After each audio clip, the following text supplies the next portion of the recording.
आइए बच्चों, नेक्स्ट हमारा जो टाइप है ये है एजेंट, सेल्समैन, कमीशन वाले जो क्वेश्चंस होते हैं, साथ ही इनकम टैक्स वाले जो क्वेश्चंस हैं वो सब हम यहां पे डिस्कस करेंगे।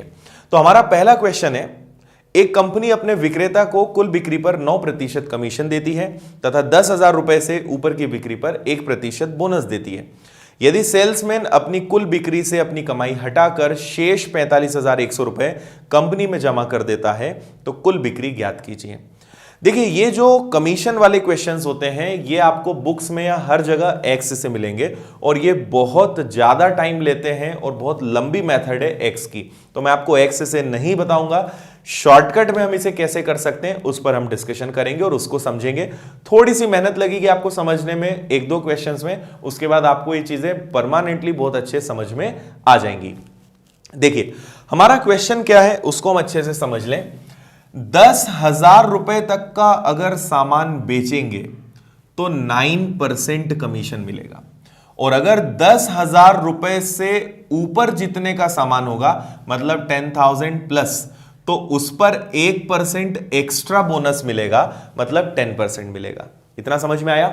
10,000 रुपए तक का सामान बेचेंगे तो 9% और 10,000 से जितना भी ज्यादा होगा उस पर 1% एक्स्ट्रा मतलब टोटल कितना मिलेगा? 10। अब एक एजेंट ने सामान बेचा और जितने का भी सामान बेचा अपना कमीशन कैलकुलेट किया, कमीशन हटाया और 45,100 रुपए कंपनी को वापस कर दिए। ठीक है, 45,100 ये उसने कंपनी को रिटर्न किया, वापस किए। तो सवाल ये है कि उसने कितने रुपए का सामान बेचा। ठीक है, देखिए हम यहां पर क्या करेंगे, लॉजिक क्या लगाएंगे। यहां पे 2% है क्योंकि देखिए हर चीज होती है 100%। अब 100% में से वो 9% रखेगा तो बचा कंपनी को, या 10% रखेगा तो बचा कंपनी को, पर दोनों में से घटाएं किसको, ये समस्या है। तो आपको हमेशा दोनों को सेम करने पर काम करना है और दोनों को सेम आप किसको देखते हुए करेंगे, सेकंड वाले को। अगर ये 10% है तो ऊपर वाले को भी 10% हमें बनाना पड़ेगा। अगर ये 8% होता तो हम इसको 8 बनाते, मतलब इसको आप चेंज नहीं कर सकते, जो करना है इधर। क्यों? क्योंकि 10,000 पे 9% लगेगा, पर 10,000 से कितना ज्यादा है ये हमें नहीं पता, इसलिए हम इसका कुछ नहीं कर सकते।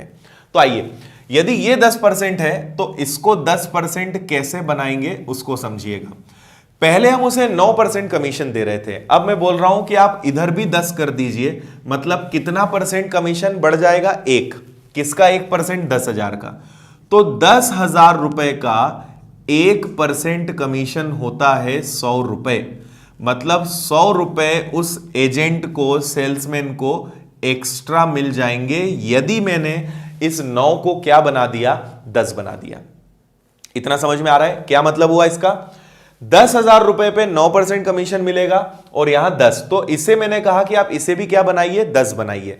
तो 10 बनाओगे तो 1% कमीशन ज्यादा देना पड़ेगा। किसका 1%? 10,000 का। तो उस केस में यदि ये भी 10 होता तो सेल्समैन को 100 रुपए ज्यादा मिलते। अब देखिए, इसे हम एडजस्ट करेंगे।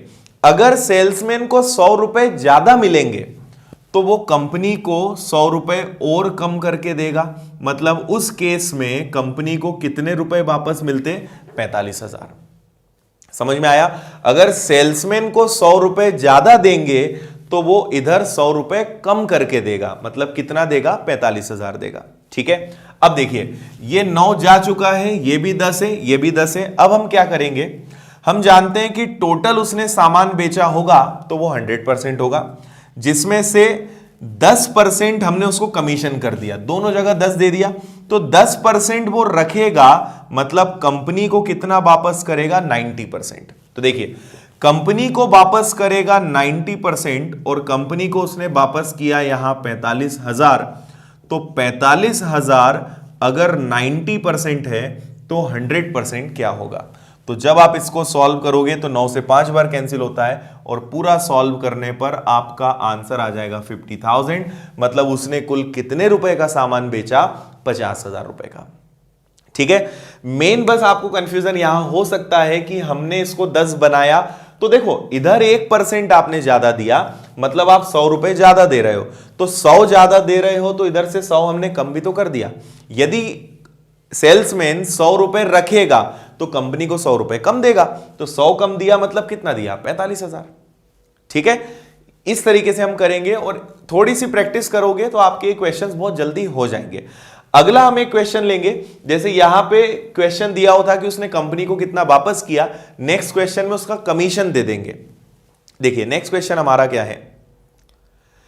नेक्स्ट क्वेश्चन है, निखिल को 10,000 रुपए तक की बिक्री पर 5% कमीशन मिलता है और इससे ऊपर 4% कमीशन मिलता है।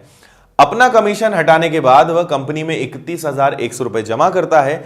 कुल बिक्री ज्ञात कीजिए। देखिए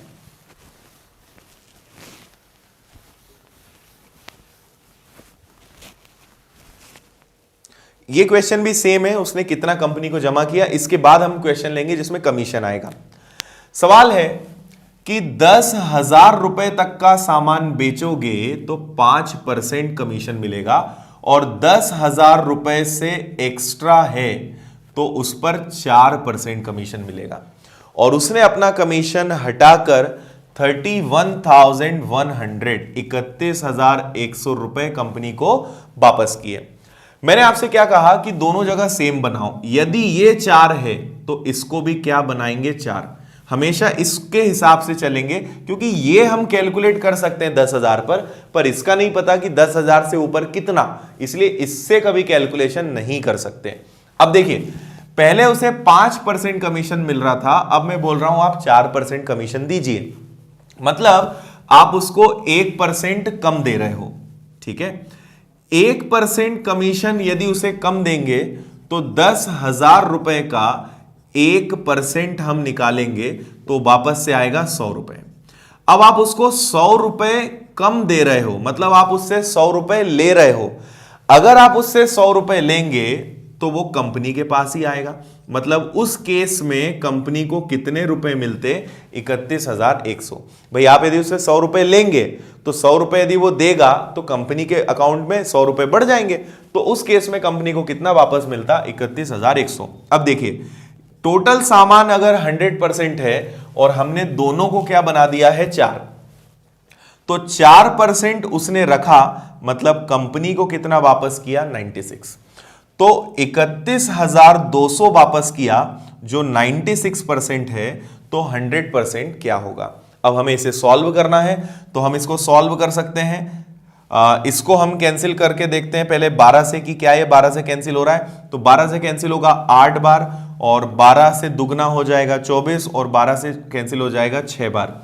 8 से कैंसिल करते हैं तो 8 से 3 बार कैंसिल हो जाएगा, 8 तिया 24, 8 दूनी 16, 8 पंजे 40 और उसके आगे 2 0, मतलब उसने कुल कितने रुपए का सामान बेचा? 32,500 का। ठीक है, तो अगर उसे 1% उससे कम लेंगे तो इधर जुड़ेगा, अगर 1% ज्यादा दे देते तो इधर से कम हो जाता, जैसा हमने लास्ट क्वेश्चन में किया था। ओके, ये आपको समझ में आया होगा। नेक्स्ट एक और क्वेश्चन हम देखते हैं।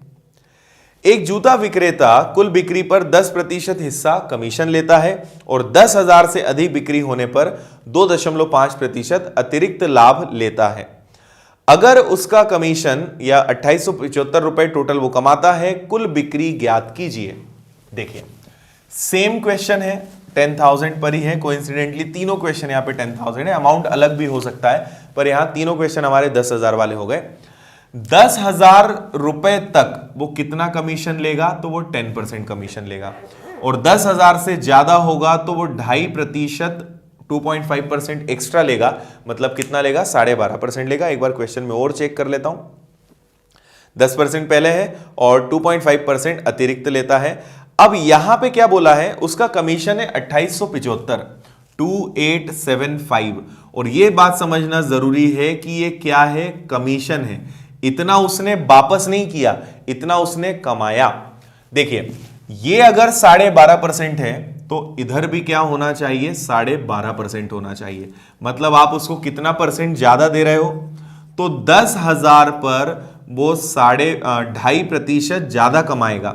तो दशमलव हटा, 1 0 बढ़ी, 3 0 से 3 0 कैंसिल, मतलब 250 रुपए वो और ज्यादा कमा लेता। ठीक है, अब यहां प्लस माइनस में थोड़ा सा ध्यान देना। देखो अगर 12.5% है, यहां भी 12.5 हो जाए तो 2.5% उसे ज्यादा मिलेगा। 2.5% उसे ज्यादा मिलेगा मतलब 250 रुपए ज्यादा मिलेंगे। ये ऑलरेडी कमीशन है, इसमें 250 रुपए और जुड़ जाएगा, मतलब ये हो जाएगा 7 और 5 12, 8 2 10 और 1 11, 2 और 1 3।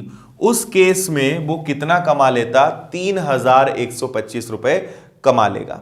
ठीक है, टोटल था 2,875 और उस पर वो 250 रुपए और कमा लेता, मतलब 3,125। अब बात समझिएगा, यहां पर आप देखिए कि उसने, मेन बात क्या है कि ये कमीशन है, तो अगर उसका कमीशन फ्लैट दोनों जगह 12.5% होता तो वो 3,125 रुपए कमाता। तो 3,125 रुपए अगर 12.5% है तो 100% क्या होगा? तो देखिए, दशमलव हटेगा, 1 0 ऊपर बढ़ेगा, 25 से कैंसिल होगा 5 बार, 25 से कैंसिल होगा 40 बार। अब 5 से हम इसको सॉल्व कर देते हैं, तो 5 से, या तो हम 5 से इसी को कैंसिल कर दें तो ये 8 बार कैंसिल हो जाएगा। 8 का 5 गुना 40 कैरी हो जाएगा 4, 8 का दुगना 16, 16 और 4 20 का फिर से 0 कैरी 2, 8 और 2 10 का 0 फिर से कैरी 1, 24 और 1 25। तो टोटल आंसर आ गया कि उसने कितने रुपए का सामान बेचा, तो वो हो जाएगा 25,000। ओके, इस बार क्वेश्चन की टेक्निक में चेंज क्यों आया? क्योंकि ये कमीशन है, ये पैसा उसने वापस नहीं किया, ये पैसा उसने कमाया। तो 12.5% यहां भी, 12.5% यहां भी, मतलब टोटल वो कितना कमा रहा है? 12.5। और यदि दोनों जगह 12.5 होता तो उसकी कमाई होती 3,125। तो 3,125 अगर 12.5% है तो 100% क्या होगा? आंसर आ जाएगा आपका 25,000। ओके, समझ गए? नेक्स्ट क्वेश्चन हम देख लेते हैं एक और इसी में। अगला क्वेश्चन भी काफी इंटरेस्टिंग है और इन सबसे इजी है और थोड़ा सा अलग टाइप है। देखिए, क्वेश्चन में हमसे बोल रहे हैं, एक सेल्समैन को 1,200 रुपए प्रति माह के मूल वेतन पर इस शर्त के साथ नियुक्त किया गया कि 10,000 रुपए से ऊपर की बिक्री के लिए मूल वेतन का 50% और बिक्री का 10% पुरस्कार के रूप में प्राप्त करेगा। यह प्रोत्साहन योजना बिक्री के पहले 10,000 रुपए के लिए लागू नहीं थी। यदि वह सेल्समैन किसी एक महीने में 7600 रुपए कमाना चाहता है तो उसे कितने मूल्य की बिक्री करनी चाहिए? कुछ टर्म्स कंडीशंस हैं यहां पर। देखिए, आपसे बोल रहे हैं कि एक सेल्समैन को रखा एक फिक्स सैलरी पर और वो सैलरी क्या है उसकी? 1200। मतलब वो कुछ बेचे या न बेचे उसे 1,200 रुपए मिलेगा। लेकिन अगर उसने 10,000 रुपए से ज्यादा का सामान बेचा, मोर देन 10,000, तो उसे दो चीजें एडिशनल मिलेगी। पहला, सैलरी का 50% और बिक्री का 10%। जितनी उसकी सैलरी है उसका 50% और जितने का वो सामान बेचेगा, जो उसकी सेल्स रहेगी, उसका 10%। ये दो चीजें उसको मिलेगी अगर वो 10,000 रुपए से ज्यादा का सामान बेचेगा। तो इतना समझ में आया? अब देखिए, उसे टोटल 7600 रुपए, 7,600 रुपए उसे टोटल कमाना है। तो कितने रुपए का सामान बेचे कि 7,600 रुपए कमा ले? ठीक है, अब मैं आपको यहां पे दो चीजें समझाता हूं। पहले तो आप ये समझ लीजिए कि 1,200 रुपए तो उसे मिलेंगे, कुछ बेचे या ना बेचे 1,200 तो मिलेगा, पर उसे कमाना कितना है? 7,600। तो देखिए, 7,600 अगर कमाना है और 1,200 तो मिलेगा ही, मतलब उसे मेहनत कितने रुपए के लिए करनी है? 6,400 रुपए के लिए। ठीक है, अब बात समझिएगा आगे। यदि शुरुआत के 10,000 रुपए का सामान बेचेगा तो सिर्फ 1,200 मिलेगा, पर 10,000 के बाद अगले 10,000 का सामान बेचेगा तो समझिएगा यहां दो चीजें मिलेंगी। पहली, सैलरी का 50%, तो सैलरी है 1,200, 1,200 का 50% क्या होता है? 600, और सेल्स का 10%, मतलब जितने का सामान बेचेगा उसका 10%, तो 10,000 का 10% क्या होता है? 1,000, मतलब कितने रुपए मिल जाएंगे? 1,600।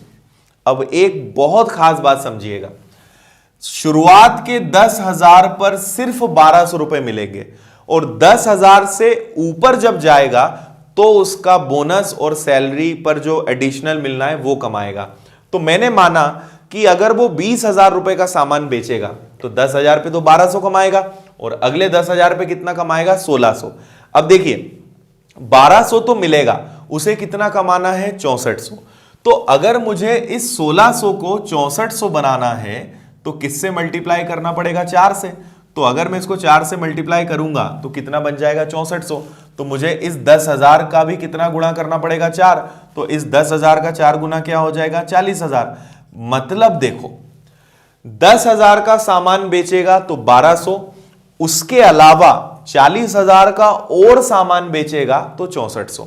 तो देखिए 40,000 और शुरुआत के 10,000 टोटल हो गए 50,000 रुपए और 10,000 पे 1200 मिलेगा तो टोटल हो जाएगा 7600 रुपए। मतलब उसे 50,000 रुपए का सामान बेचना पड़ेगा तब जाकर वो 7,600 रुपए कमाएगा। एक बार फिर से मैं समझा देता हूं, देखिए बस कुछ पॉइंट्स आप समझ लेंगे तो आपका आंसर बहुत जल्दी आ जाएगा। कुछ भी कर ले वो 1200 तो मिलेगा, तो उसको कमाना है, मेहनत करना है 6400 रुपए के लिए। ये चीज समझ में आ गई। अब 6400 कैसे कमाएगा?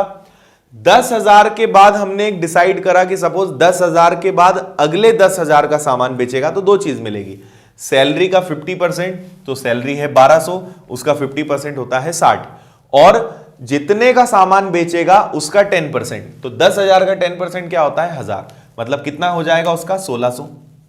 ठीक है, तो 10,000 रुपए के अलावा 10,000 का सामान बेचेगा तो 1200 के साथ साथ 1600 कमा लेगा। पर उसे 1600 नहीं कमाना है, उसे कमीशन में कितना कमाना है 6400। तो ऐसा कितनी बार करना पड़ेगा 4 बार। तो 1600 का 4 गुना 6400, 10,000 का 4 गुना 40,000। तो 40,000 एक्स्ट्रा बेचेगा तो 6400 मिलेगा और शुरुआत के 10,000 पे तो 1200 मिलेगा। मतलब टोटल कितने रुपए का सामान बेचना पड़ेगा उसे 50,000 रुपए का। ओके, समझ में आ गया होगा आपको ये। नेक्स्ट अब हम दो क्वेश्चंस लेते हैं जो थोड़े से इनकम टैक्स से जुड़े हुए हैं, और ये दोनों क्वेश्चंस मैं आपको सजेस्ट करूंगा एक अलग तरीके से। तो फिलहाल मैं इसको हटाता हूं और नेक्स्ट दो क्वेश्चंस हम देखते हैं। देखिए नेक्स्ट क्वेश्चन है, एक व्यक्ति की वार्षिक आय 5 लाख रुपए से बढ़ जाती है, परंतु उस पर लगने वाला आयकर 12% से 10% हो जाता है। अब उसे 10,000 रुपए अधिक आयकर देना पड़ता है, उसकी बढ़ी हुई आय क्या होगी? और इसके ऑप्शन है 20 लाख, दूसरा है 25 लाख, तीसरा है 15 लाख और चौथा है 10 लाख। इस सवाल को या तो आप एक्स से कर सकते हो या फिर आप इसे ऑप्शन से कर सकते हो, और मैं आपको सजेस्ट करूंगा कि इसे एक्स से मत करिए, बहुत टाइम वेस्ट होगा। बेटर हम इसे ऑप्शन से करें। ऑप्शन से कैसे करेंगे वो मैं आपको सिखाता हूं। देखिए अगर उसका वेतन या उसकी वार्षिक आय 5 लाख बढ़ जाए, हो क्या रहा है, पहले उसकी इनकम क्या थी, वेतन क्या था नहीं पता, बाद में 5 लाख बढ़ रहा है, और पहले 12% इनकम टैक्स था और अब कितना इनकम टैक्स है 10। लेकिन पहले और अब में इनकम टैक्स में कितने रुपए का डिफरेंस आना चाहिए, तो 10,000 रुपए उसके फिर भी ज्यादा लग रहे हैं।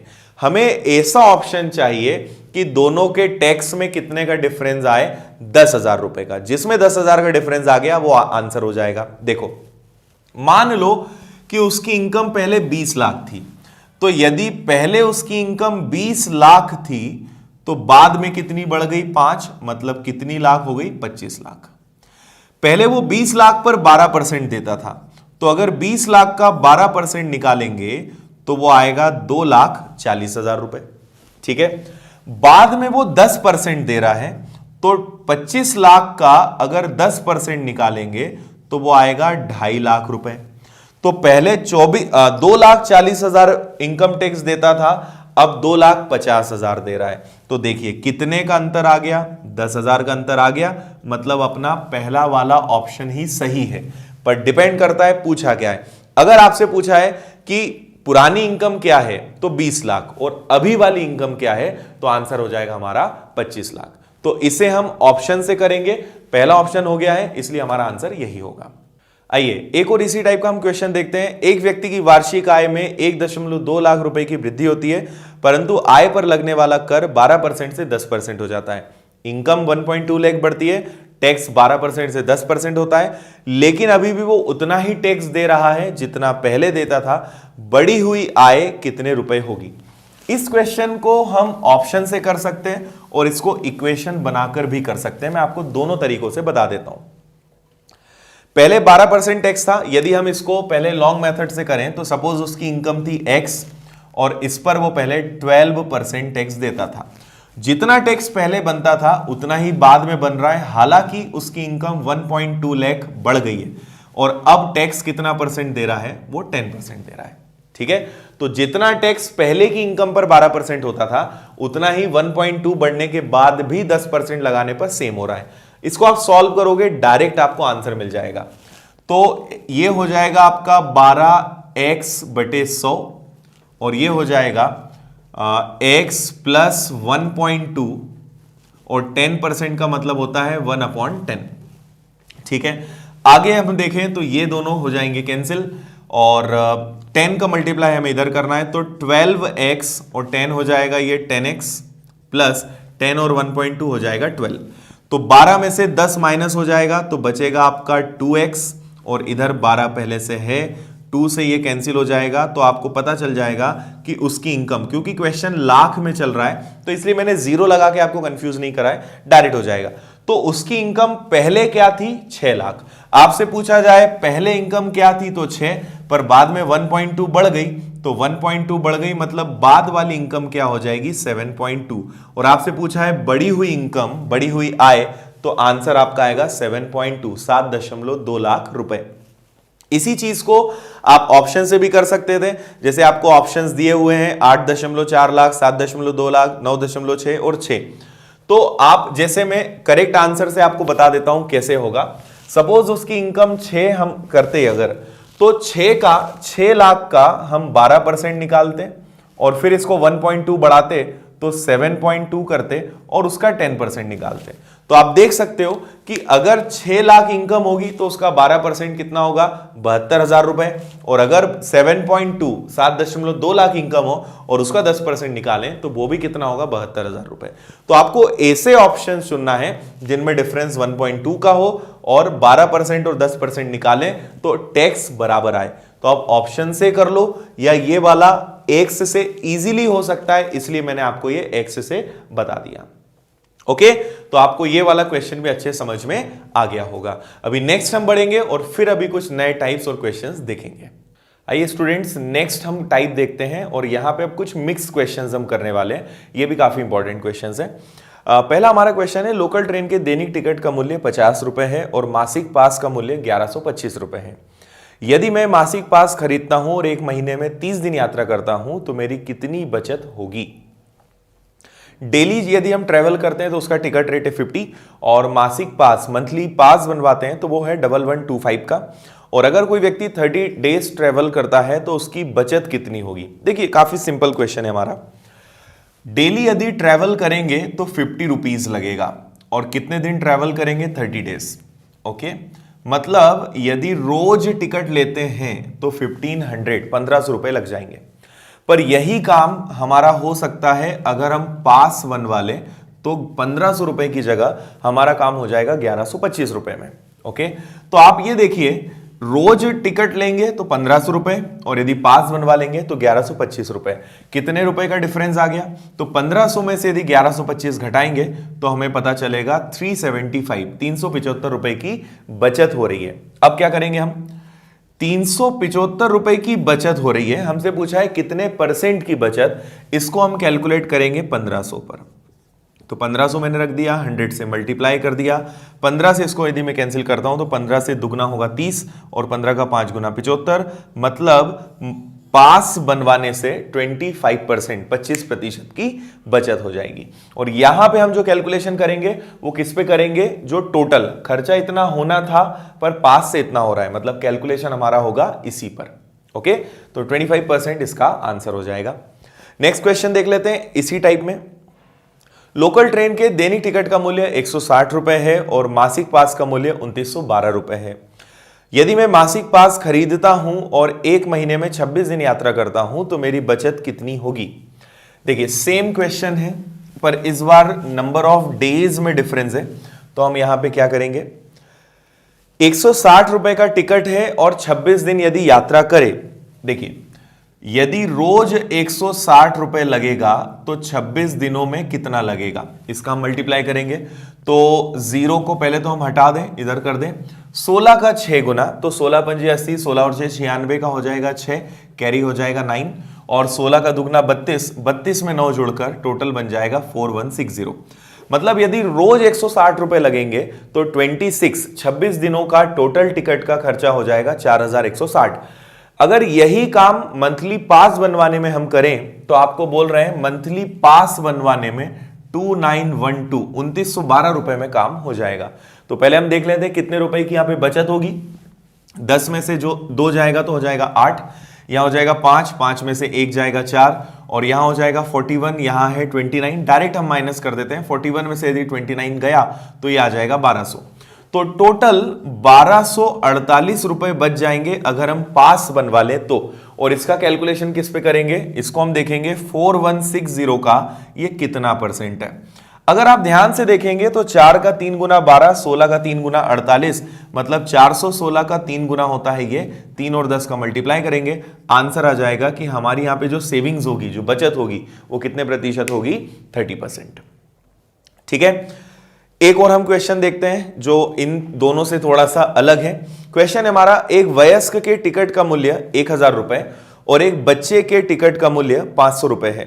वयस्कों के साथ एक बच्चा निःशुल्क जा सकता है। यदि एक समूह में 17 वयस्क और 5 बच्चे हों तो उस समूह को कितने प्रतिशत छूट मिलेगी। ठीक है,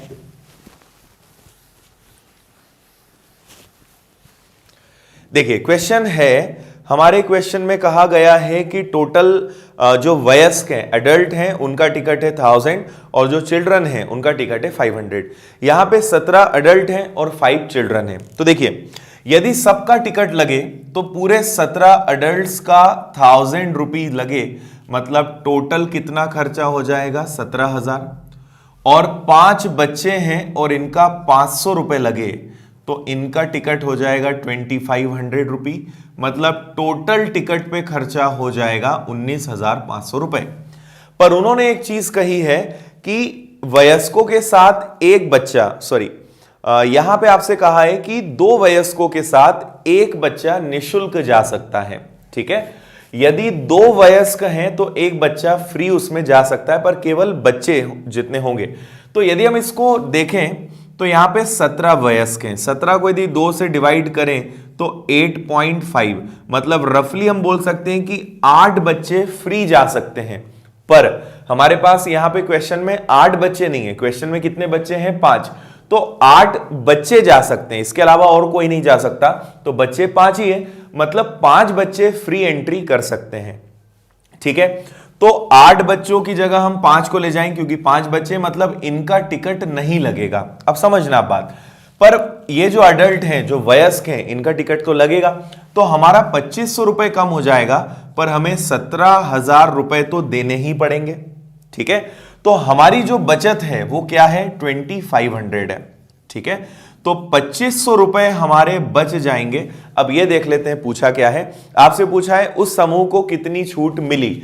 तो एडल्ट्स की पूरी टिकट लगेगी, बच्चों की टिकट माफ हो जाएगी, वो फ्री हो जाएंगे। तो हमारे 2500 रुपए बचेंगे, कितने में से, 19,500 में से। और अगर हम इसको सॉल्व करेंगे तो ये आएगा पॉइंट में 12.82%। ये हो जाएगा हमारे क्वेश्चन का आंसर। ओके, समझ में आ गया आपको। मेन यहां पे बस ये बात है कि 2 बड़े बड़े जो वयस्क हैं उनके साथ एक बच्चा जा सकता है, तो टोटल 8 बच्चे जा सकते हैं, पर बच्चे 5 ही हैं। तो जो 3 का डिफरेंस है उसका कुछ नहीं हो सकता।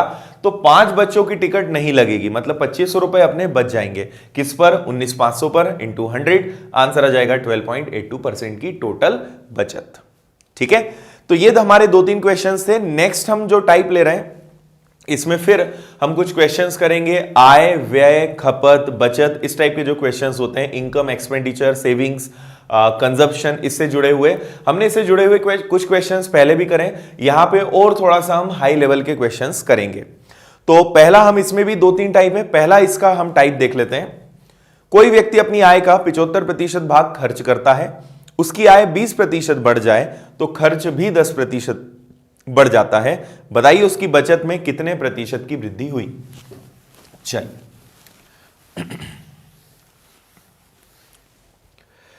देखिए, कोई व्यक्ति अपनी आय का 75% भाग खर्च करता है। हम यहां दो चीजें लेंगे, एक ले लेते हैं प्रेजेंट वाला केस या एक पहले वाला, ठीक है, मतलब ओल्ड, और एक ले लेंगे नया वाला, मतलब न्यू। पहले वो कितना कमाता था, तो वो कमाता था सपोज 100। देखिए यहां मैं लिख देता हूं आय, और आय मतलब इनकम, ठीक है। आपसे बोल रहे हैं 75% खर्च करता है, तो यहां मैं लिख देता हूं उसका खर्च एक्सपेंडिचर, और 75% मतलब 75। आप इसको मान लीजिए 100 रुपए मिलता है, 75 खर्च करता है, तो उसकी बचत मतलब सेविंग्स कितनी होगी, तो वो होगी 25 रुपी। क्लियर है ये चीज। यदि हमने यहां पे 100 माना कि वो 100 रुपए कमाता है, तो 100 कमाएगा, 75% मतलब 75 रुपए खर्च करेगा, तो बचाएगा कितना, 25। आगे देखते हैं, उसकी आय 20% बढ़ जाए। अभी वो 100 कमाता है, अब 20% बढ़ जाए, मतलब अब कितना कमाने लगे, 120 रुपए कमाने लगे। साथ ही उसका खर्च भी 10% बढ़ जाए। अब सबसे खास बात है, इनकम बढ़ी है 20%, तो 100 का 20% 20 रुपए होता है, और उसका जो खर्च है वो 10% बढ़ता है। 10 रुपए नहीं बढ़ेगा, 10% बढ़ेगा। ये आपको कैलकुलेट करना पड़ेगा। तो 75 वो खर्चा करता है, उसका 10%। वैसे आप डायरेक्ट निकाल सकते हो, पर इसको हम इस तरीके से निकालेंगे, तो 7.5 जो रुपए है उसका खर्चा बढ़ेगा। अभी यदि वो 75 रुपए खर्च करता है तो 10% बढ़ेगा। 75 का 10% होता है 7.5, तो 75 में 7.5 जुड़ेगा, तो वो आ जाएगा 82.5। अब बात समझिएगा ध्यान से, पहले 100 रुपए मिलते थे, 75 खर्च करता था, 25 बचाता था। इनकम बढ़ गई 20%, अब 120 रुपए उसको मिलते हैं, खर्चा 10% बढ़ा। 10% बढ़ने का मतलब है 75 का 10% बढ़ेगा, तो कितना हो जाएगा, 82.5। तो 120 रुपए कमाता है और 82.5 उसमें से खर्च करता है। यहां पे बहुत सारे बच्चे गलती बस यही कर देते हैं कि वो 75 में 10 जोड़ देते हैं। 10 नहीं जुड़ेगा, 10% निकाल कर जुड़ेगा, तो 10% होता है 7.5, बन गया 82.5। अब आप देखिए डिफरेंस कितना है, तो इधर हमने माइनस किया था, इधर भी माइनस करेंगे। 120 में से यदि 82.5 गया, तो ये आ जाएगा 37.5 रुपी। समझिए, पहले वो 25 रुपए बचाता था, अब 37.5 रुपए बचा रहा है। आपसे पूछा है उसकी बचत कितने प्रतिशत बढ़ गई, तो पहले 25 रुपए बचाता था, अब 37.5 बचा रहा है, मतलब वो 12.5 12.5 रुपए ज्यादा बचा रहा है। किससे, 25 रुपए से इंटू 100। और आपको पता है 12.5 का दुगना होता है 25, 2 से ये कैंसिल होगा। उसकी बचत में कितने परसेंट का इंक्रीमेंट हुआ, तो आंसर आ जाएगा 50%। ओके, क्लियर है। हम इस पे कैलकुलेट करेंगे भाई, 25 से 37.5, 12.5% ज्यादा किस पर, 25 पर। 25 और 100 का मल्टीप्लाई। ओके, एक और क्वेश्चन देखते हैं हम इसी टाइप में। रमन अपनी आय का 80% व्यय कर देता है। यदि उसकी आय में 25% की वृद्धि हो और उसके व्यय में 10% की वृद्धि हो, तो उसकी बचत में कितने प्रतिशत की वृद्धि होगी। सब कुछ यहां पे हम सेम करेंगे। और अब आप इस क्वेश्चन को एक बार अपने लेवल पर भी ट्राई करें, सॉल्व करने की कोशिश करें। देखिए, पहले बोल रहे हैं 80% वो खर्च कर देता है, तो एज यूजुअल हम एज्यूम करेंगे 100 रुपए मिलते थे, 80 खर्च कर देता है, तो बचाता कितना है, 20। उसकी आय 25% बढ़ जाए, अब वो 125 रुपए कमाने लगे, तो वो अपना खर्च भी 10% बढ़ा देता है। तो आपको पता है पहले खर्च था 80, और 80 का यदि आप 10% निकालोगे तो वो कितना आएगा, 8। तो अब 8 रुपए ज्यादा खर्च करेगा, मतलब कितना खर्च करेगा, 88।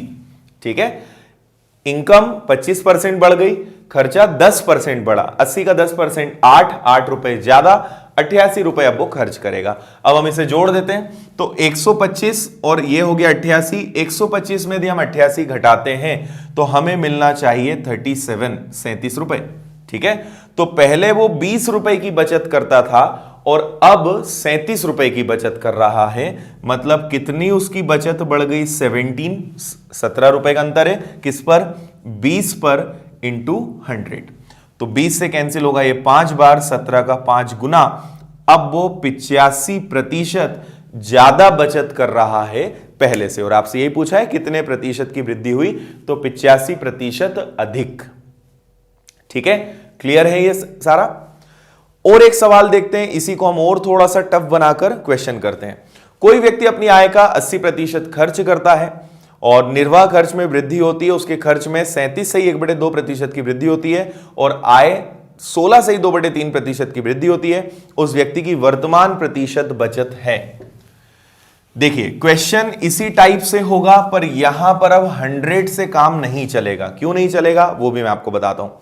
पहले तो हम ये देख लें कि 37 1/2, तो 37 1/2 के बारे में हमने कई बार डिस्कशन किया है। ये 1/8 का 3 गुना है। ठीक है, 1/8 का मतलब होता है 12.5, 12.5 का 3 गुना 37.5, तो 1/8 का 3 गुना क्या होगा, 3/8। और दूसरा रेट इस क्वेश्चन में यूज किया गया है 16 2/3, जिसका मतलब होता है 1/6।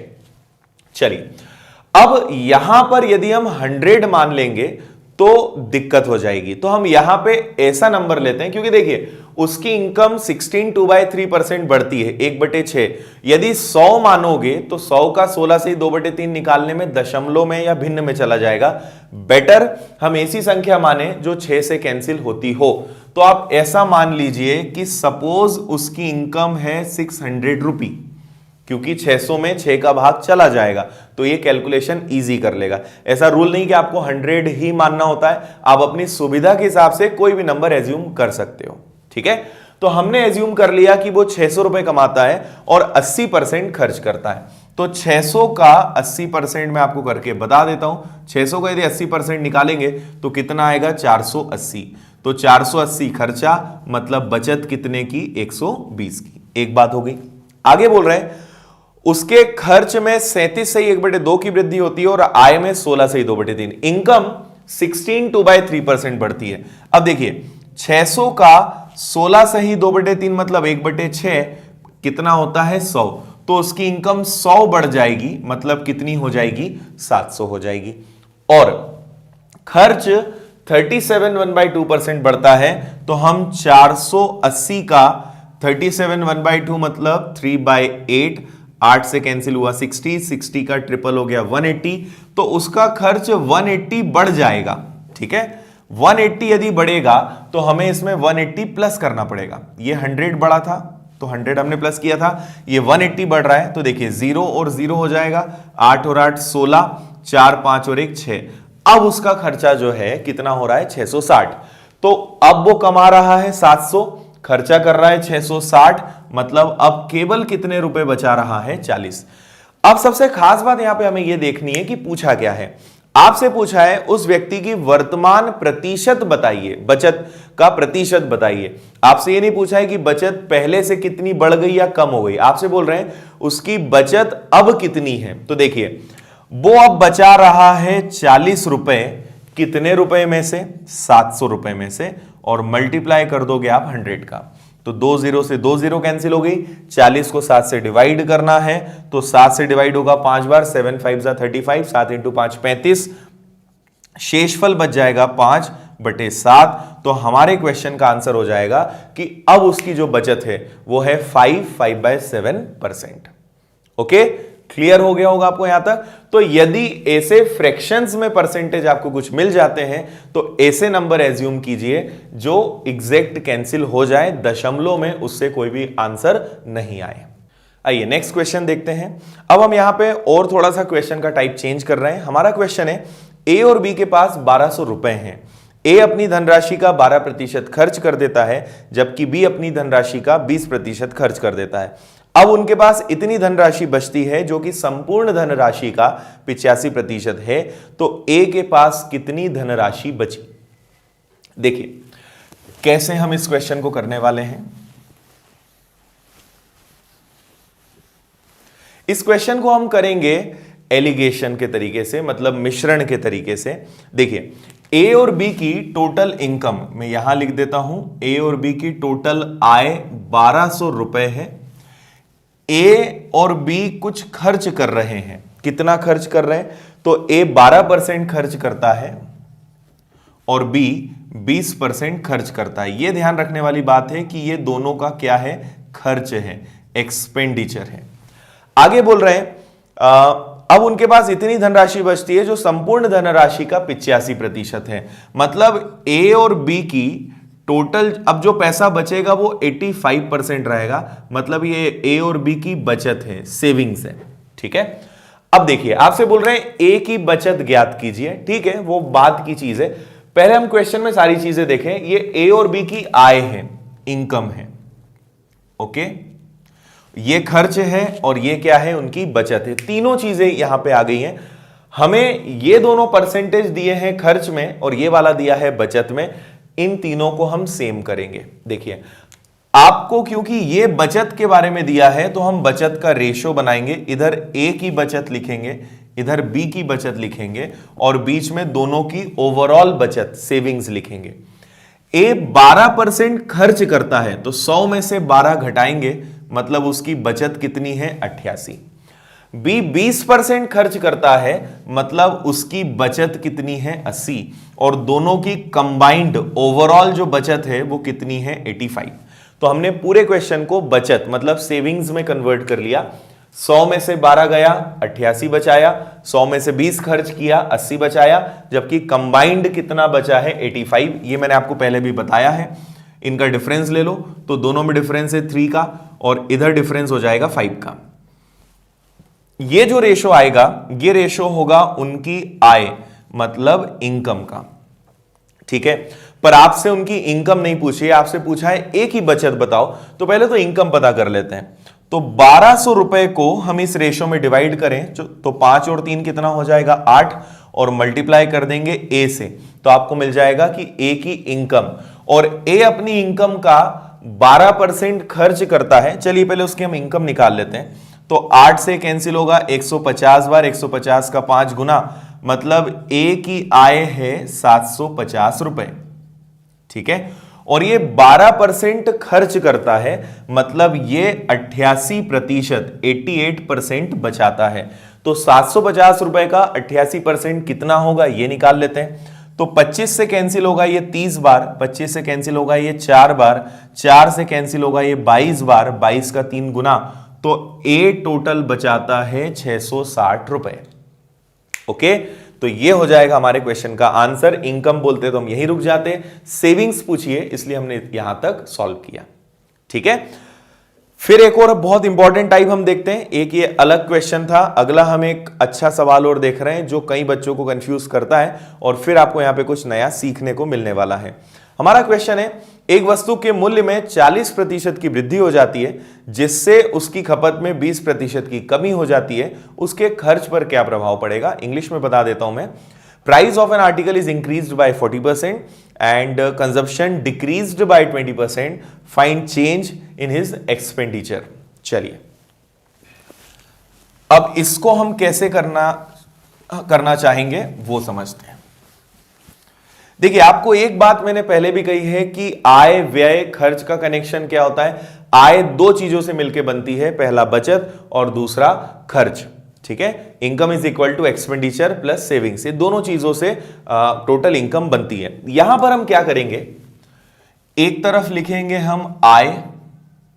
ठीक है, कि आय पहले कितनी थी, तो जैसे दो लोग हैं हम उन्हें नाम दे देते हैं ए और बी।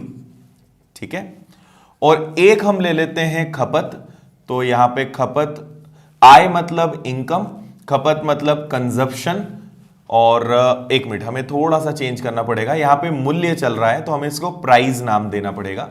तो ये प्राइस है, कंजप्शन है, और इससे यहां पे आ जाएगा टोटल खर्च मतलब एक्सपेंडिचर।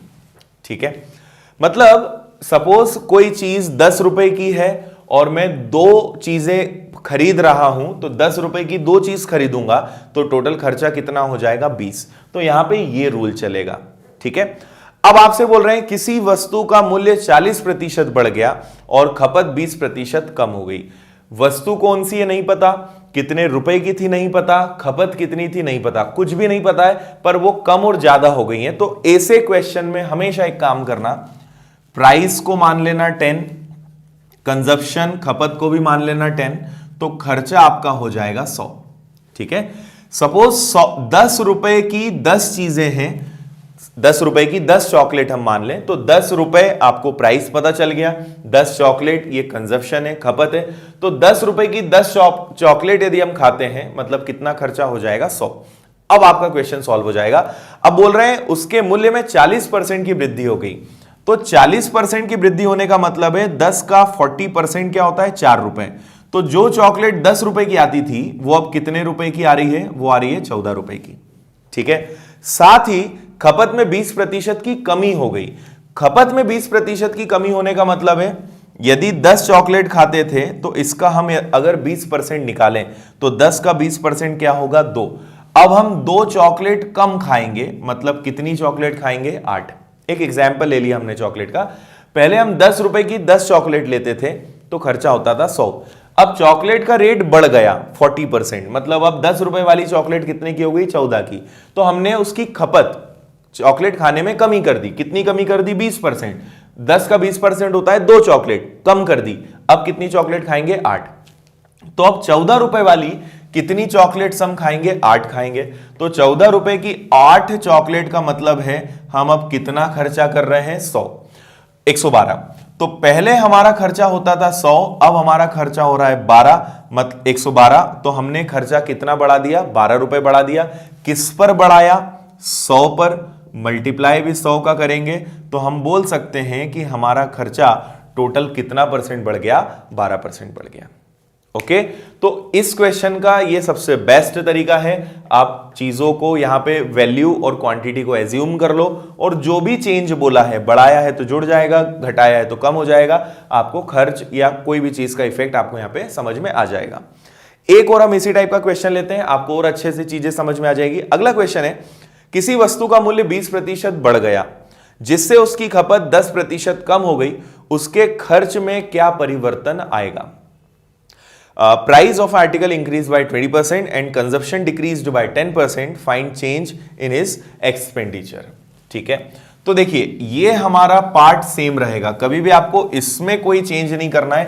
10, 10, 100 ये हर क्वेश्चन के लिए फिक्स है। मूल्य 20% बढ़ गया, तो 20% बढ़ गया मतलब 10 रुपए वाली चॉकलेट कितने की हो गई 12 की हो गई। और मूल्य बढ़ा तो खपत कम हो गई, कितने परसेंट हो गई 10% कम हो गई। 10 का 10% होता है 1, मतलब अब कितनी चॉकलेट खाएंगे 9। रेट 20% बढ़ा, 10 बन गया 12, तो खपत 10% कम हो गई, 10 की जगह 9 चॉकलेट खाएंगे। 12 और 9 का गुणा करेंगे तो कितना आएगा 108। तो देखिए पहले खर्चा 100 था, अब 108 का मतलब कितना परसेंट खर्चा बढ़ गया, तो आंसर हो जाएगा 108। सॉरी 108 टोटल खर्चा है, तो खर्चा कितना टोटल बढ़ गया हमारा 8%। ठीक है, अभी मैंने दोनों जो क्वेश्चंस कराए इसमें ये दोनों डेटा गिवन था, आपको हर बार ये निकालना पड़ रहा था। नेक्स्ट क्वेश्चन इससे थोड़ा सा अलग रहेगा और उसमें आपको खपत या मूल्य के बारे में भी पूछा जा सकता है। इनमें से कोई डेटा नहीं देंगे और ये वाला डेटा आपको दे देंगे। तो नेक्स्ट क्वेश्चन हम देखते हैं, इससे आपको फिर इसमें एक नई चीज पता चलेगी। सवाल आपसे बोल रहे हैं चीनी के मूल्य में 30% की वृद्धि होती है, यदि व्यय केवल 10% से बढ़ता है तो खपत में कितने प्रतिशत की कमी आई? देखिए ये हमारा पार्ट अगेन सेम रहेगा, 10, 10 और 100। चीनी के मूल्य में 30% की वृद्धि हो गई, तो अब आप डायरेक्ट कर सकते हो, रेट 30% बढ़ गया मतलब चीनी कितने की हो गई अब 13 रुपए की हो गई। खपत में कोई जानकारी नहीं दी हुई है तो हम फिलहाल इसको x मान लेते हैं और खर्चा 10% बढ़ गया, मतलब पहले यदि 100 रुपए खर्च करते थे तो अब कितना खर्चा कर रहे हैं 110। इतना समझ में आया? इस बार ये दिया है, ये दिया है, ये आपको निकालना है। ओके, 13 रुपए की अब चीनी हो गई, कितनी खाएं कि खर्चा 110 हो जाए, तो x की वैल्यू निकालना है। 110 में यदि हम 13 का भाग देंगे तो चलो सॉल्व करते हैं इसको। तो 13 से कितनी बार डिवाइड हो जाएगा, 13 पंजे 65, 13 छंग 78, 13 से 3 91 और 13 का पहाड़ा यदि हम 8 बार लेते हैं तो वो आ जाएगा 104। ठीक है, अब 104 चला गया तो बचेगा कितना हमारा 6 और 0 60। अब कितनी बार डिवाइड हो सकता है, तो 13 से डिवाइड हो जाएगा, ये 13 पंजे 65 ज्यादा हो जाएगा, मतलब 13 इंटू 4 52 84, सॉरी यहां पे पॉइंट भी लग जाएगा। ठीक है, और यदि हम आगे बढ़ेंगे तो 13 और 52 हो जाएगा, तो कैरी अभी हमारा जो है मतलब शेषफल अभी भी हमारे पास कितना बच जाएगा 8, या हम इसको इतना ही रहने दें तो भी हमारे लिए पर्याप्त रहेगा। ये मतलब ये बात हमें समझ में आई कि यहां x की जगह क्या आएगा 8.4, पर 8.4 आंसर नहीं है। देखिए x की जगह पे 8.4 आने का मतलब क्या है कि अगर आप पहले 10 किलो मान लें कि 10 किलो शक्कर आप खा रहे थे, तो अब कितनी खा रहे हैं 8.4, तो कितने की कमी आ गई? तो आप यहां देखेंगे 10 से 8.4 हो गया, मतलब ये कम हो गया है कितना, 1.6 की यहां पे कमी आ गई है। किस पे कमी आई है? 10 पर, और मल्टीप्लाई करेंगे 100 का, तो डेसिमल हटेगा, 100 से 100 कैंसिल होगा, मतलब खपत में कितने प्रतिशत की कमी आई है? 16% की। ठीक है, एक बार फिर से मैं आपको बता रहा हूं, 10 10 100 ये हमारा सेम है, रेट 30% बढ़ गया, मतलब अब शक्कर 10 रुपए वाली 13 रुपए की हो गई। पहले 10 किलो मान लेते हैं कि 10 किलो शक्कर खाते थे, अब कितनी खा रहे हैं नहीं पता, और आपसे बोला है इस बार खर्चा 10% बढ़ गया, मतलब यदि पहले हम 100 रुपए खर्च करते थे तो अब कितना कर रहे हैं 110। तो 110 को जब मैंने 13 से डिवाइड किया तो मुझे मिला 8.4। अब कई बच्चे 8.4 आंसर दे देते हैं, 8.4 आंसर नहीं होगा, क्योंकि उन्होंने ये नहीं बोला है कि अब खपत कितनी है, आपसे बोल रहे हैं खपत में कितने की कमी आई। तो पहले यदि 10 किलो शक्कर खाते थे तो अब 8.4 किलो शक्कर खा रहे हैं, तो 10 से 8.4 होने का मतलब है 1.6, 1.6 किलो की कमी हो गई। किस पे कमी हो गई? 10 पर, और मल्टीप्लाई करेंगे 100 का, सॉल्व किया तो हमें पता चला कि शक्कर की खपत में 16% की कमी हुई। पर यहां पर यदि आप ऑप्शंस देखेंगे तो पहला ऑप्शन है 14.29, दूसरा ऑप्शन है 15.38, तीसरा ऑप्शन है 13.68 और चौथा ऑप्शन है 16.54। तो हमारा आंसर आया है 16। 16% से ज्यादा नहीं हो सकता है, तो 16 के जो सबसे करीब आंसर होगा और 16 से जो छोटा होगा वो यहां आंसर आएगा, क्योंकि ये 8.4 को अगर हम और सॉल्व करें तो ये आगे और आएगा। ठीक है, तो हमारा आंसर 16 से थोड़ा सा कम होगा, तो 16 से कम में हमारे पास सबसे क्लोज ऑप्शन जो है वो है 15.38। तो ये हो जाएगा हमारे क्वेश्चन का आंसर कि शक्कर की खपत में 15.38% की कमी आ गई। ठीक है, और एक क्वेश्चन हम करेंगे। देखिए नेक्स्ट क्वेश्चन है, घी के भाव में 32% वृद्धि हो जाने पर एक परिवार ने अपनी खपत इतनी कम कर दी कि घर पर खर्च में केवल 10% वृद्धि हो। यदि मूल्य वृद्धि से पहले घी की खपत 10 किलो थी तो अब खपत कितनी होगी? ठीक है, फिर हम इसी फॉर्मेट का यूज करेंगे, और इस बार एक अच्छी चीज क्या है, हमने घी का भाव या रेट मान लिया 10 रुपए का घी, और कितना किलो है? 10 किलो है, और एक्चुअल में क्वेश्चन में भी 10 किलो ही बोल रहे हैं तो और अच्छा है। 10 रुपए, 1 किलो यदि 10 का हो तो 10 किलो कितने का हो जाएगा? 100 का।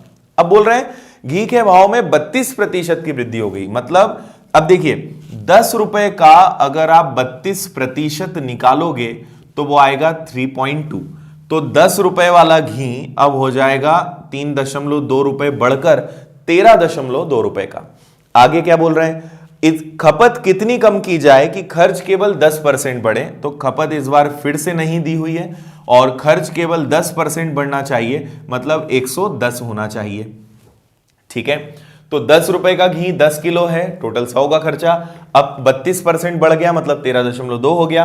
कितनी खपत हो कि 110 आ जाए? तो देखिए 110 को हम 13.2 से डिवाइड करेंगे तो हमें x की वैल्यू पता चल जाएगी।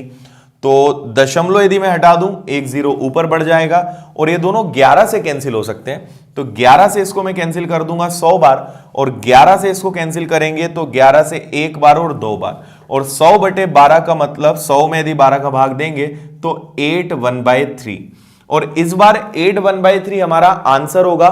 उन्होंने ये नहीं बोला है कि खपत पहले से कितनी कम हो गई, x की वैल्यू 8 1/3 है, मतलब यहां पे 8 1/3 kg आएगा, 8 से 1/3 किलो आएगा। और उन्होंने पूछा भी आपसे यही है कि शक्कर की अब खपत कितनी है, तो ये हमारा आंसर हो जाएगा। अगर वो बोलते कितने की कमी आई तो दोनों का हम अंतर लेते और बटे में 10 रख के 100 का गुणा करते तो कमी का प्रतिशत पता चलता, पर उन्होंने कहा है सिर्फ इतना कि खपत कितनी कम, अब खपत कितनी है, तो आंसर होगा हमारा 8 1/3%। ठीक है, तो यहां तक आपको समझ में आ गया होगा। एक और लास्ट क्वेश्चन हम लेते हैं इसी टाइप में, फिर हमारा ये वाला टाइप कंप्लीट हो जाएगा। सवाल है हमारा, एक सिनेमा घर की सीटों में 25% की वृद्धि की गई, एक टिकट के मूल्य में भी 10% की वृद्धि की गई, कुल आय में कितने प्रतिशत की वृद्धि होगी?